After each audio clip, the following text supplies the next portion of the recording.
So back now to our breaking news story as I take you live to the Free State, to Bloemfontein in the Free State, outside the city's High Court there. As you've seen, the Guptas are getting their assets back. The judge, Philip Loubser, making a decision to lift that freeze on assets. eNCA's Erin Bates is reporting this story for us. And Erin, essentially the judge saying there's not enough evidence before him showing reasonable grounds to reserve the assets against Guptas and other applicants. How then did this play out in court today? Yes, Jeremy, it's a real blow for the National Prosecuting Authority and NDPP Sean Abrams, with Loubser releasing those assets worth around about 250 million rand, if not more, according to lawyers for some of the applicants in this case. And just to go through a few of them, it includes Oak Bay Investments, its acting CEO at the moment, Ronica Raghavan, Gupta nephew Varun Gupta, who arrived back in South Africa on Saturday evening after going to that family religious ceremony, and other Gupta-linked companies. And all of those assets have been basically handed back to them, as you say, because Loubser says at this point there isn't enough evidence before him to preempt reasonable or within reasonable grounds that there will be a conviction against any of them down the line. Now, there were quite a few complications as far as all of this is concerned. First of all, let's refer to the one point that he made about what the origin of hot money is. What was he talking about, Erin? That's a reference to the argument forwarded by Wim Trengrove for the NDPP, Sean Abrams, and he goes into quite a lot of detail, sort of rebutting the arguments of counsel for Gupta-linked companies and individuals who've ultimately won in this case.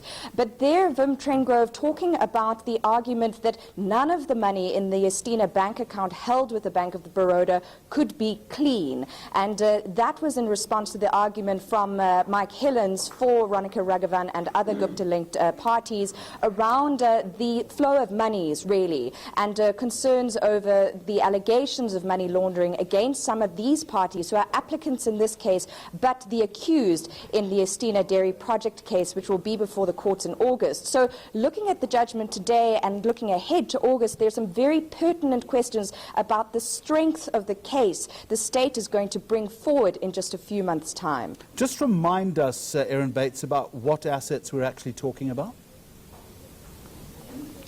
So you want to know about the loot. It includes very highly valuable luxury aircraft, luxury vehicles as well, Land Rovers and the like, 42 properties including business properties, farmland and also residential properties as well, all held by the different applicants in this case, so Oak Bay Investments and Varun Gupta amongst others. Now, where then does this leave the NPA as far as their pursuit of the Guptas is concerned?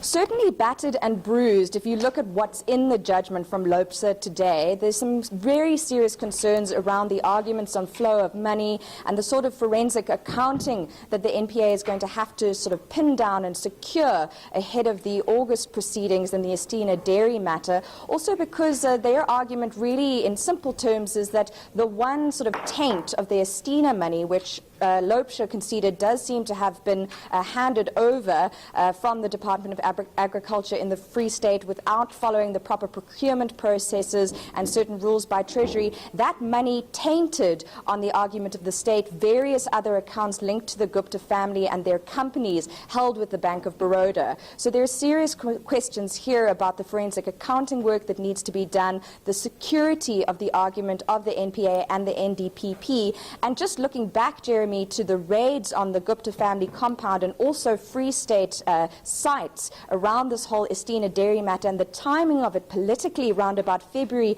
just before President Jacob Zuma stepped down, we have serious questions certainly about the timing and whether or not they sort of jumped the mark and perhaps acted before they had all their ducks in a row. Well, that's exactly it. It's about whether this was a kite-flying exercise, because Loubser also said, as far as Oak Bay and Aerohaven were concerned, and this is where I quote, it appears to this court that there is much to be said for the criticisms advanced in this court presented by the NDPP, but, and here's the rub, the court is not concerned with suspicions rather than evidence. And that, Erin, is fundamentally what all of this comes down to.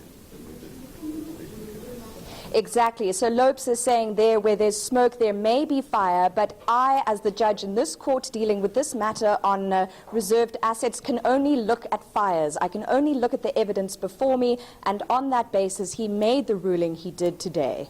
And any response so far? I guess it's probably too early, but we'll be interested to hear what the NDPP has to say. Of course, we're going to have to see how they take this sort of snub, this big thwack to the nose in this matter.